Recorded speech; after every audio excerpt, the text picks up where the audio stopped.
Boa tarde, chamo-me Isabel Barbas e sou adventista do sétimo dia. O tema A culpa que não podemos herdar será desenvolvido em vários vídeos e é dirigido especificamente para adventistas.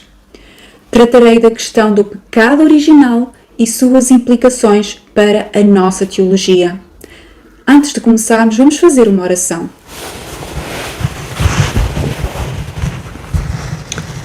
Pai do céu, obrigado, Senhor, por todos estes conhecimentos que tendes à nossa disposição. Vos pedimos, Senhor, que sejais vós a dirigir esta apresentação, que o Espírito Santo possa orientar-me, Senhor, e também aos ouvintes, para que tudo seja entendido conforme o vosso ensino, ó Deus. Vos pedimos, Senhor, por todos os dirigentes das nações, por todos aqueles que neste momento dirigem igrejas, famílias, grupos e a sua própria vida. Sede vós aquele que governa em seu coração, para que o futuro esteja nas vossas mãos, Senhor. Vos pedimos tudo isto em nome de Jesus. Amém. Ao serem resgatados, recebidos na cidade de Deus, ecoa nos ares um exultante clamor de adoração. Os dois Adões estão prestes a encontrar-se. O Filho de Deus se acha em pé com os braços estendidos para receber o Pai de nossa raça, o ser que ele criou e que pecou contra o seu Criador e por cujo pecado os sinais da crucifixão aparecem no corpo do Salvador.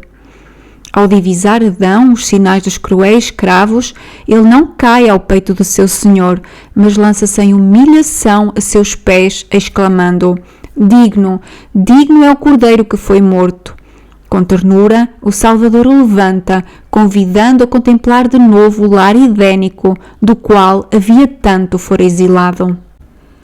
Depois de sua expulsão no Éden, a vida de Adão na terra foi cheia de tristeza.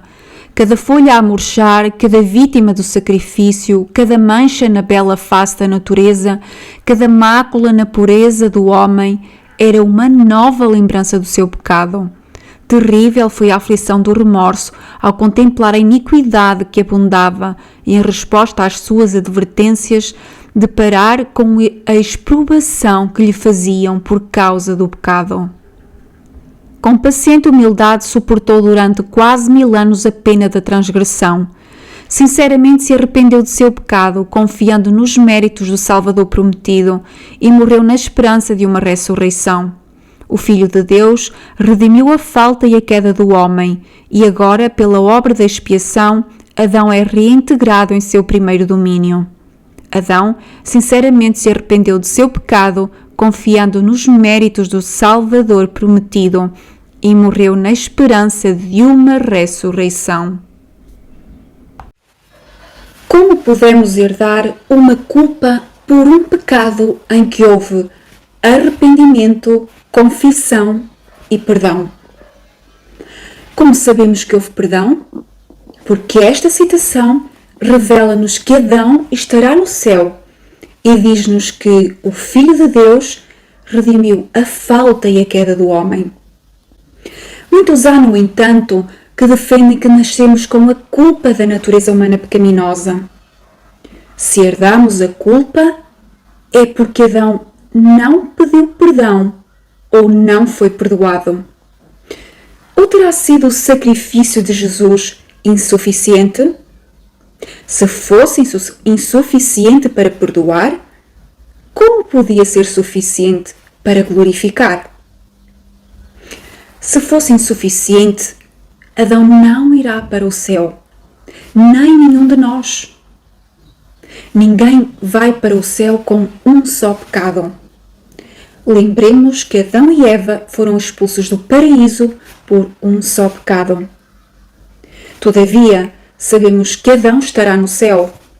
Então, só podemos concluir que foi perdoado. Por outro lado, como poderíamos ser culpabilizados por um pecado que não cometemos? Será Deus injusto? Para alguns, a resposta é satisfeita na cómoda ideia de que o que é injusto para o homem pode ser justo para Deus. Tal contentamento em aceitá-lo desta forma apenas nos torna suscetíveis aos erros humanos e a superar as dúvidas por meio de uma fé ingênua e desinformada, em vez de examinar a sua justiça. Mas será um atrevimento examinarmos a sua justiça? Como se Deus tivesse elaborado um plano para tornar claras as consequências do pecado e colocá-lo a si mesmo sob julgamento diante de todo o universo. Para quê?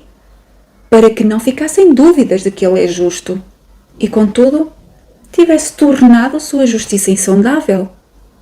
Para que ficasse claro, Deus tornou perceptível ao homem a sua justiça, ou as incertezas poderiam perdurar pela eternidade no coração dos homens.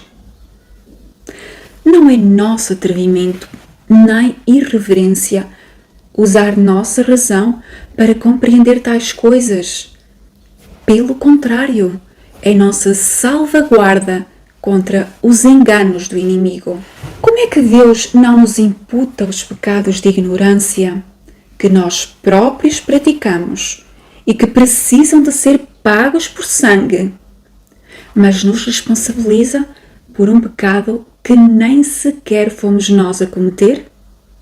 Como pode haver culpa na natureza humana pecaminosa antes de se haver cometido um só pecado, quer seja de ignorância ou de escolha livre e consciente? Não é preciso conhecer a lei para se cometer um pecado de ignorância, pelo qual também é necessária a expiação. E, no entanto, ainda que a expiação seja indispensável por tais pecados, Deus não nos incrimina por eles. Pecar é transgredir a lei, de modo inconsciente ou consciente. Para isso é preciso termos conhecimento da lei. Pela lei vem o conhecimento do pecado. Então, por que Deus nos haveria de culpar pelo pecado que Adão cometeu? Será que o feto conhecia o que era certo e errado antes mesmo de nascer? Terá o feto consumado algum pecado durante a gravidez, mesmo que ignorantemente? Terá a personalidade formada já no ventre ou exercido algum tipo incipiente de livre-arbítrio enquanto estava em formação? Os discípulos perguntaram a Jesus a respeito do cego de nascença. Quem pecou, este ou seus pais, para que nascesse cego? Jesus respondeu: nem este pecou, nem seus pais. Jesus não admitiu pecado algum antes do nascimento. Será, pois, que não é preciso uma escolha ou consentimento para sermos considerados culpados? E ele nasceu culpado, quer tenha pecado, quer não? Se assim fosse, significa que haveria uma outra definição de pecado além da transgressão da lei. Vamos ver uma citação de Testemunhos para a Igreja, volume 2. Deixem-me dizer-lhes que as crianças nascem propensas ao pecado. Satanás parece ter domínio sobre elas. Toma-lhes a posse da mente juvenil e elas se corrompem. Porque procedem os pais e mães como se estivessem possuídos de insensibilidade, eles não desconfiam de que Satanás esteja semeando ruins sementes em sua família. Ellen White não reconhece que as crianças já nascem com pecado consumado. Elas nascem com propensão para o mal, mas não são fatalmente corrompidas se houver uma educação responsável, sujeitas a bons exemplos e forem levadas diariamente a Deus. Elas corrompem-se caso sejam deixadas a agir livremente. Afinal, não foi Jesus exemplo para crianças, jovens e adultos? Não proveu poder para vencer o pecado em qualquer etapa da vida? É claro que os pais têm responsabilidade pela salvação dos filhos. Em Testemunhos para a Igreja, lemos: Deus ordenou criá-los na doutrina e admoestação. Vamos ver uma outra citação problemática. As crianças são presas legítimas do inimigo porque não são súbditos da graça, não experimentaram o poder purificador do sangue de Jesus, e os anjos maus têm acesso a essas crianças. Quem leu esta citação pode concluir que com certeza as crianças já nasceram com culpa. Mas vejamos outra tradução da mesma citação. As crianças que não experimentaram o poder purificador de Jesus são presa legítima do inimigo e anjos maus têm fácil acesso a elas. Esta tradução manifesta uma ideia completamente diferente da anterior. Enquanto a primeira nos induzia a crer que as crianças são, de qualquer modo, presas legítimas do inimigo, a segunda condiciona esse facto pela experiência do poder purificador de Jesus ou não. Como saberei qual das duas estará mais próxima da versão original? Vamos ler a continuação desse excerto. Alguns pais são descuidosos e permitem que seus filhos cresçam com poucas restrições. Os pais têm uma grande obra a fazer quanto a corrigir e ensinar os filhos, levá-los a Deus e reivindicar suas bênçãos sobre eles. Mediante esforços fiéis e incansáveis por parte dos pais e a bênção e graça conferidas às crianças em resposta às orações dos pais, pode quebrar-se o poder dos anjos maus, derramando-se uma influência santificadora sobre as crianças. Serão assim repelidas as potestades das trevas.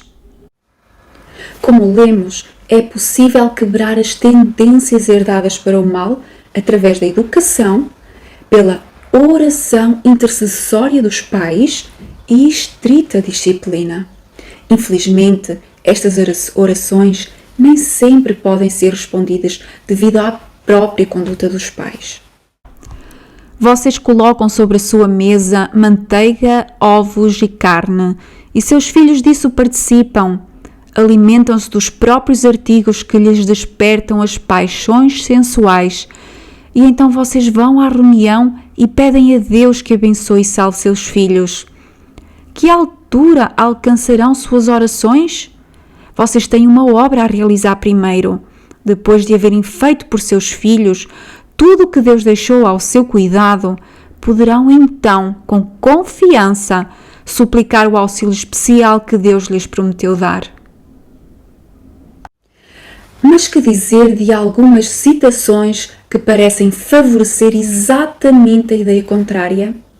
Por exemplo, cumpre-nos lembrar que nosso coração é naturalmente depravado e somos incapazes por nós mesmos de seguir uma reta direção. Sermos naturalmente depravados não significa que recebemos uma dívida de perdão antes que tenhamos cometido qualquer transgressão. E dizer que somos incapazes por nós mesmos de seguir uma reta direção quer dizer que sem Deus estaremos irremediavelmente perdidos. Mas com Ele podemos corrigir isso. Contudo, Ellen White não disse que recebemos de Adão a culpa e a sentença de morte? Vejamos. Relacionados ao primeiro Adão, os homens nada receberam dele senão a culpa e a sentença de morte. Então, ela acreditava na doutrina do pecado original? Ellen White não podia estar aqui a falar da responsabilidade de toda a raça humana pelo pecado de Adão ou da comparticipação dessa culpa sem que houvéssemos cometido qualquer transgressão. Pois em muitos outros contextos, bem mais explícitos, não é isso que ela defende. É nossa prática não basear uma doutrina com base num só versículo. Os excertos bem menos claros devem ser orientados pelos mais óbvios. Da mesma forma, se aplica aos escritos de Ellen White. E quando um versículo parece contradizer um grande número, não o devemos escolher para liderar o sentido de um ensinamento. Esta passagem estaria apenas a demonstrar que, com a herança que Adão nos deixou, seria inevitável pecarmos, caso Jesus não viesse como segundo Adão. As tentações trazidas pela natureza humana pecaminosa seriam invencíveis e a segunda morte irremediável. Só o segundo Adão é que nos pode trazer a vitória contra tal situação. Leiamos um excerto que aprova este entendimento. É inevitável que os filhos sofram as consequências das más ações dos pais, mas não são castigados pela culpa deles, a não ser que participem de seus pecados. Dá-se, entretanto, em geral, o caso de os filhos andarem nas pegadas de seus pais. Por herança e exemplo, os filhos se tornam participantes do pecado do pai. Más tendências, apetites pervertidos e moral vil, assim como enfermidades físicas e degeneração, são transmitidos como um legado de pai a filho até à terceira e quarta geração. Esta terrível verdade deveria ter uma força solene para restringir os homens de seguirem uma conduta de pecado. Também Ezequiel 18:20 aponta na mesma direção. A alma que pecar, essa morrerá. O filho não levará a iniquidade do pai, nem o pai levará a iniquidade do filho. A justiça do justo ficará sobre ele, e a impiedade do ímpio cairá sobre ele. Não há possibilidade alguma de transmissão de dívida ou culpa. Ela é debitada sobre o transgressor. Quer seja uma transgressão individual, quer seja uma transgressão comparticipada, tem de haver o consentimento da vontade. Reabilitar os laços com Deus é de iniciativa divina. Lutar contra os desejos da carne e preferir a obediência à lei de Deus não é natural para nós. A conversão, bem como a santificação, são de caráter sobrenatural. Necessitamos de fé para que ocorra. Enquanto criança, é necessária a fé dos pais e um bom exemplo para imitar. Quando tomam consciência de bem e de mal e escolhem seguir a Deus, são nascidos do Espírito e é-lhes exigido, mesmo na mais tenra idade, não cometer pecado algum. A ideia de que possa cometer um reduzido número de pecados sob o comando do Espírito não faz qualquer sentido. Senão, quantos pecados posso praticar e manter-me salvo? 5? 3? 1? Uma certa quantia de pecados que posso cometer não está contemplado na proposta da salvação. Nenhum pecado é a exigência de Deus. Um salvo deve permanecer na obediência completa para permanecer salvo. Cristo, por seu exemplo, tornou evidente que o homem pode permanecer íntegro. É possível aos homens ter poder para resistir ao mal. Poder que nem a terra, nem a morte, nem o inferno conseguem dominar. Poder que os colocará onde alcancem vencer, como Cristo venceu. Mas o facto de que a santidade na nossa esfera de conhecimento nos seja exigida por ser possível, não significa que cumpramos essa exigência de Deus. É-nos exigida, é possível, mas nós desobedecemos. Contudo, apesar de sermos desobedientes, Deus, na sua longanimidade, provê mais perdão e mais poder para vencer. Se entretanto alguém pecar, temos advogado junto ao Pai, Jesus Cristo, o justo.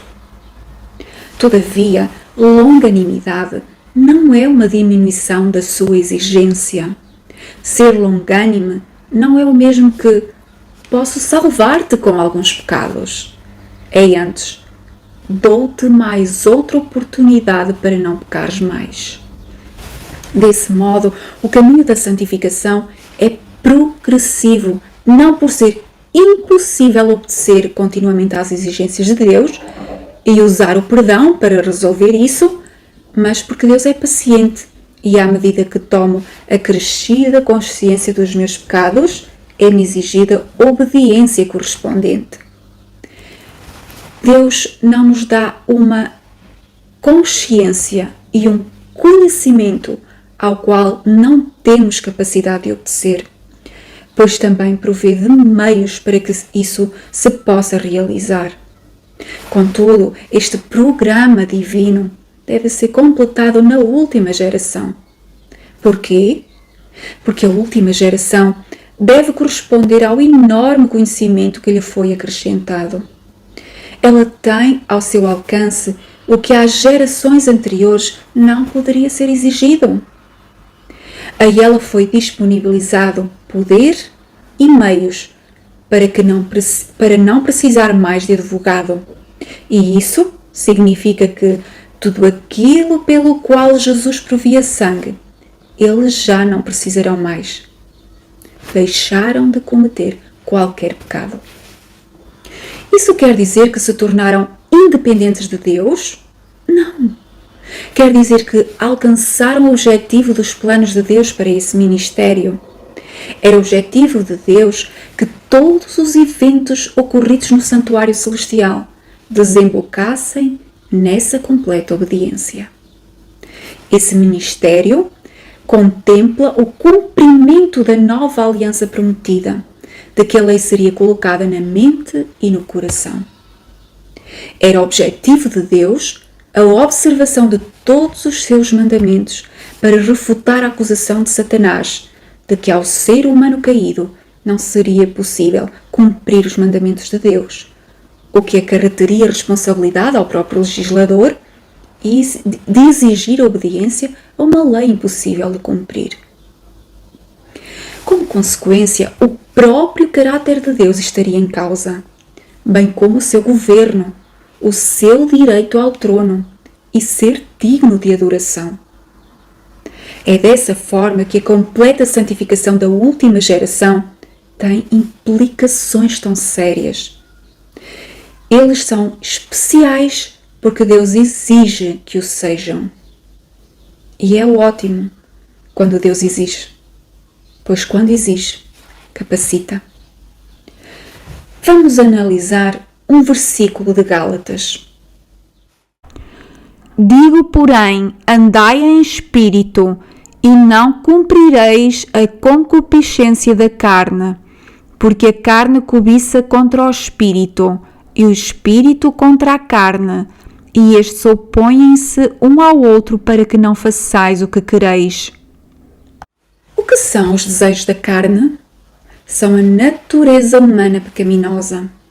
É algo que herdei no nascimento ou que adquiri pela prática do pecado.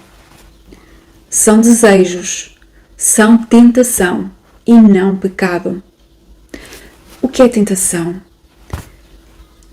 Mas cada um é tentado quando atraído e engodado pela sua própria concupiscência. Essa concupiscência são os tais desejos da carne. Porém, ser tentado pela concupiscência ainda não é pecado. Tal concupiscência é a nossa herança, uma tentação interna, como uma árvore do bem e do mal plantada na nossa própria carne, da qual não podemos fugir. Essa árvore tentadora foi o que herdamos de Adão. Não herdamos a nossa maçã já mordida. Como vimos, pecado é satisfazer a concupiscência da carne. Porém, se andar no Espírito, não peco. O pecado não é uma fatalidade para os que se entregam a Deus. Nenhum homem pode ser forçado a transgredir. Seu próprio consentimento deve ser primeiramente obtido. A alma tem de querer praticar o ato pecaminoso antes que a paixão domine a razão ou a iniquidade triunfe sobre a consciência. Tentação, embora forte, nunca é desculpa para pecar. A natureza humana é um equipamento, não tem vontade. Ela é usada no exercício da nossa vontade. Um equipamento como os genes ou uma herança degradada são inimputáveis, não estão habilitados a receberem uma culpa. Só o sujeito que exerce a vontade é passível de responsabilidade e culpa pela forma como usa o equipamento. A vontade é o poder que governa a natureza do homem, pondo todas as outras faculdades sob seu comando. A vontade não é o gosto nem a inclinação, mas o poder que decide, o qual opera nos filhos dos homens para obediência a Deus ou para desobediência. Mas Paulo, em Romanos 7, não admitiu que não é possível vencer, mesmo que queiramos? Vejamos. Porque não faço o bem que quero, mas o mal que não quero, esse faço. Ora, se eu não faço o que não quero, já o não faço eu, mas o pecado que habita em mim. Acho então esta lei em mim, que quando quero fazer o bem, o mal está comigo. Porque segundo o homem interior, tenho prazer na lei de Deus, mas vejo nos meus membros outra lei que batalha contra a lei do meu entendimento e me prende debaixo da lei do pecado que está nos meus membros. Miserável homem que sou, quem me livrará do corpo desta morte? Quer então dizer que não posso vencer estes desejos internos de nenhuma maneira? Em 1 Coríntios 10:13 lemos: Não veio sobre vós tentação senão humana, mas fiel é Deus, que não vos deixará tentar acima do que podeis. Antes, com a tentação, dará também o escape, para que a possais suportar. Como poderia Deus não nos deixar tentar acima do que podemos e, ao mesmo tempo, ter-nos impingido a culpa de um pecado em que não houve sequer a oportunidade de sermos vencedores? Acham que o caráter de Deus, deste Deus, que não nos deixa tentar acima do que podemos, é o mesmo caráter daquele que nos culparia por um pecado em que não participamos? Com certeza que não. Não podia ser o mesmo Deus a dizer as duas coisas. Já é tempo de conhecermos o nosso Deus. Ele quer libertar-nos, não montar-nos uma cilada. Então, em Romanos 7, há um estado de mediocridade, mas Romanos 8 provê a resposta à pergunta feita por Paulo: quem me livrará do corpo desta morte? Romanos 8 propõe-nos a possibilidade de uma transformação. Deus não nos fez renascer para nos manter débeis e fracassados, da mesma forma como se não o conhecêssemos. No fundo, o progresso de Romanos 8 é proveniente do aumento da fé e é uma profunda submissão a Deus. Há uma solução para Romanos 7.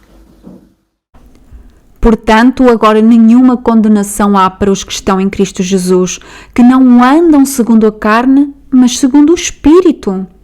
Porque a lei do Espírito de vida em Cristo Jesus me livrou da lei do pecado e da morte. Porquanto o que era impossível à lei, visto como estava enferma pela carne, Deus, enviando o seu Filho em semelhança da carne do pecado, pelo pecado condenou o pecado na carne, para que a justiça da lei se cumprisse em nós, que não andamos segundo a carne, mas segundo o Espírito. Por conseguinte, a obediência é possível. Em 2 Coríntios 10:5 está escrito: destruindo os conselhos e toda a altivez que se levanta contra o conhecimento de Deus, e levando cativo todo o entendimento à obediência de Cristo. Todo o nosso entendimento deve estar sujeito a Deus. Compreender o que Deus nos transmite, não confiando nas nossas próprias percepções, mas rendendo-nos ao esclarecimento do seu Espírito, que é uma recompensa da obediência. Dessa forma, conhecermos o caráter de Deus e seu plano de redenção, e por isso saberemos distinguir no meio da impostura o que Ele teria dito realmente. Conhecer o seu caráter é como uma palavra passe para entrar pela porta da verdade. Vamos ver outra citação. Mas todos nós, com o rosto descoberto, refletindo como um espelho a glória do Senhor, somos transformados de glória em glória, na mesma imagem, como pelo Espírito do Senhor. Os que defendem uma santificação que não atinge o alvo mínimo de não cometer pecado algum, consideram que ir de glória em glória é a mesma coisa que ir de pecado em glória. Não há tolerância de nenhum pecado enquanto andamos de glória em glória. Deus dá-nos conhecimento do pecado para o arrependimento e deixar de pecar agora mesmo. Não nos dá o conhecimento do pecado para usufruir do seu perdão e assim poder adiar e saborear o pecado por mais tempo. O objetivo de Deus é dar conhecimento progressivo para deixarmos de pecar na mesma medida em que crescemos. Deus provê capacidade de vencer em todas as etapas de conhecimento. Isso é ir de glória em glória. Onde há pecado, não há glória. Não era suposto pecarmos ao mesmo tempo que vamos de glória em glória. Era suposto e possível permanecermos santos. Isso à medida que nos é dado mais e mais conhecimento, mais noção de pecado, apesar de, entretanto, nos ser provido perdão para o caso de pecarmos. O perdão deveria ser uma exceção para um acidente. O perdão não é a cura. O perdão não é a minha hipótese de ter a consciência tranquila enquanto aproveito o melhor dos dois mundos. O perdão é um medicamento que nos é ministrado enquanto não resolvemos a causa da doença. A cura é não querer mais pecar. E a glória é não pecar. E ir de glória em glória é ir de não pecar em não pecar, à medida que me é dado mais conhecimento e mais consciência de pecado. É a permanência na santidade ao longo de todo o crescimento da vida. O grande Mestre veio ao nosso mundo para estar à frente da humanidade, para assim elevar e santificar a humanidade por sua santa obediência a todos os requisitos de Deus, mostrando que é possível obedecer a todos os mandamentos de Deus. Ele demonstrou que é possível uma obediência que dure toda a vida. Se assim é, como pode a santificação ser um processo da vida inteira e ao mesmo tempo ser possível uma obediência que dure a vida toda? Precisamente porque ir de glória em glória é manter a santidade enquanto tomo conhecimento do pecado e ignorância e me corrijo pelo poder de Deus. Se cometo apenas pecados de ignorância, Deus não me imputa de pecado. E estou no caminho da santificação, ainda que não tenha alcançado toda a maturidade da fé, porque essa maturidade prevê que não se cometa mesmo pecados de ignorância. É por isso que Paulo chama de santos aos que estão no caminho. Deus mostrar-me-á os tais pecados de ignorância ou erros nas minhas crenças, para que possa deixar de os cometer. Assim, ainda que Deus nos disponibilize perdão para a eventualidade de pecarmos, para o acidente de pecarmos, deu-nos todos os meios para não cometer nenhum pecado durante a vida toda. Nenhum. Mas como pode isso ser? Porque Deus prometeu e é poderoso. E se nós não o fazemos, não é porque é impossível, mas porque reprimimos a nossa fé e não reclamamos essas promessas.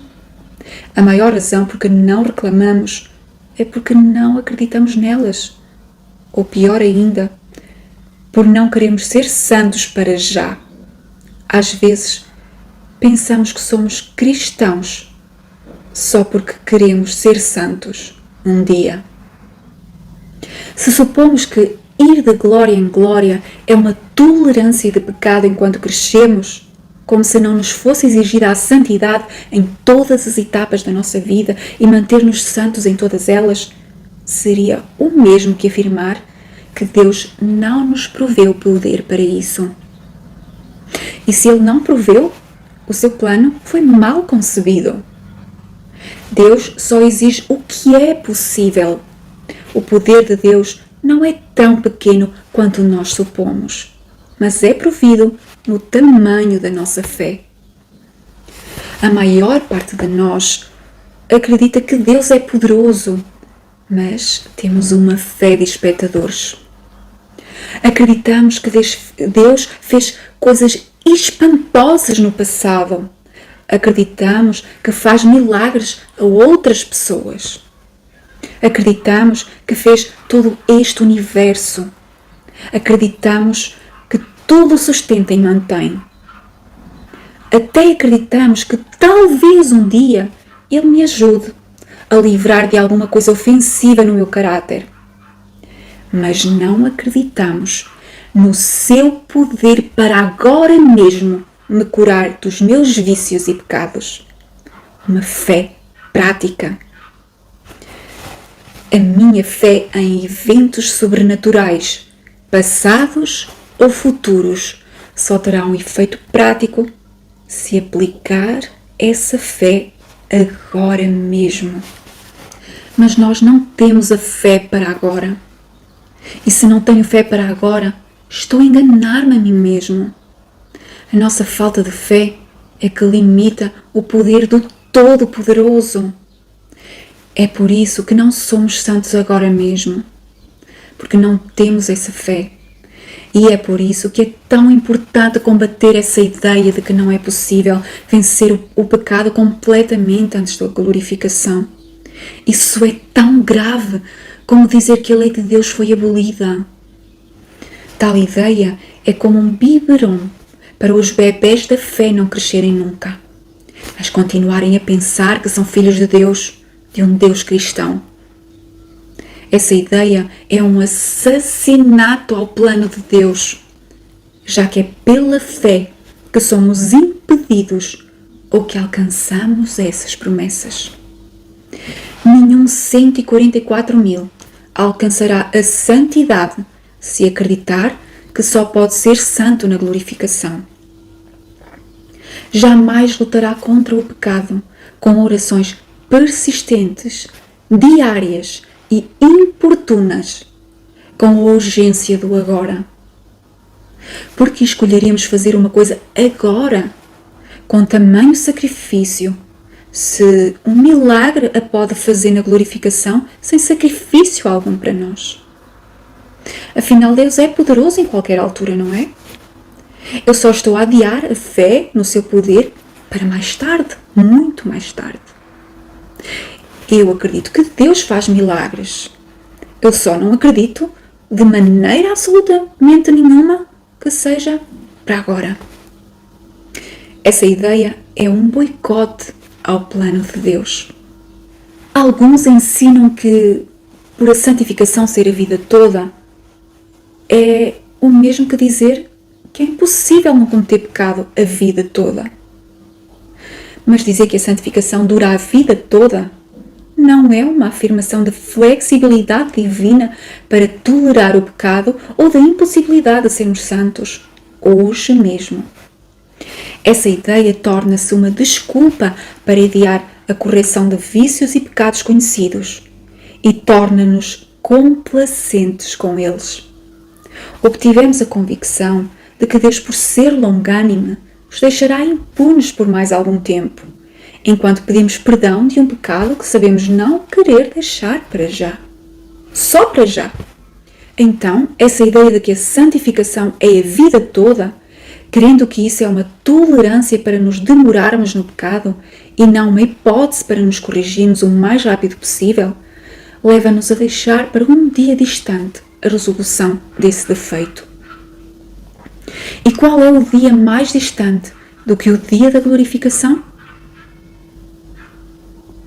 Com esse adiamento, estamos a afetar todas as pessoas com quem convivemos. Por vezes, somos cristãos insuportáveis, que não dá gosto algum estar perto. Quero mesmo adiar isso? O adiar da correção não torna mais fácil deixá-los posteriormente. Antes só nos torna mais endurecidos e determinados em mantê-los. Adiar a emenda de vícios e pecados conhecidos não nos amolece ou prepara para uma mais adaptada submissão a Deus. Antes consolida-os no caráter e nos insensibiliza. A longanimidade de Deus não é a permissão para adiar a correção de pecados conhecidos. Quando falamos em nossos pecados, parece que estamos a falar sempre de uma coisa muito pessoal, que só afeta o indivíduo e ninguém tem nada a ver com isso. Mas o pecado não diz só respeito a mim. Já reparamos que na lei de Deus temos 4 mandamentos que se referem a Deus e 6 que se referem ao próximo? Já.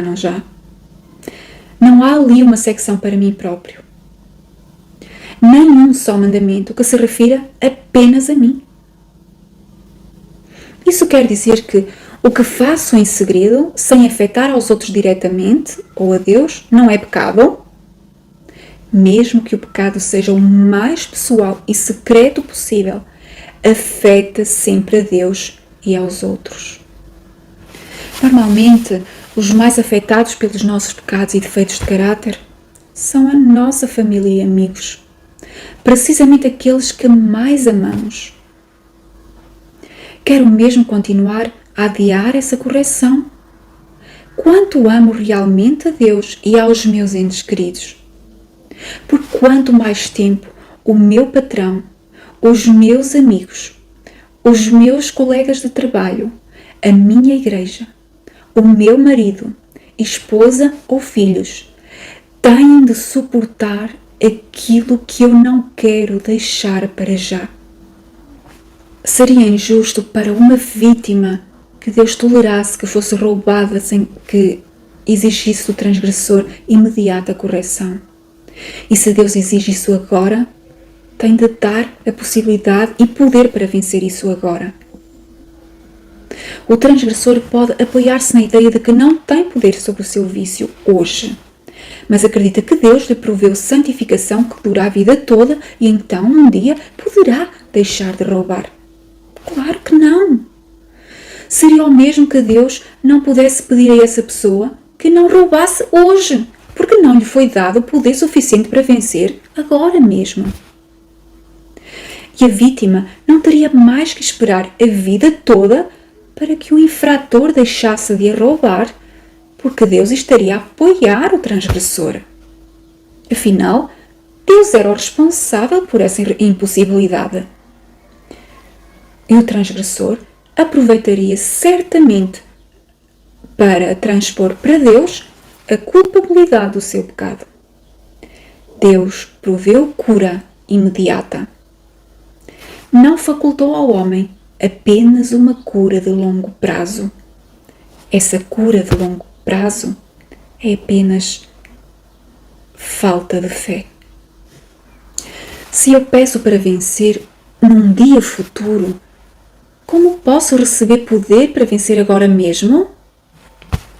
Se há coisa que Deus mais quer e que tem poder para isso, é livrar-nos do pecado que o fere tanto hoje mesmo.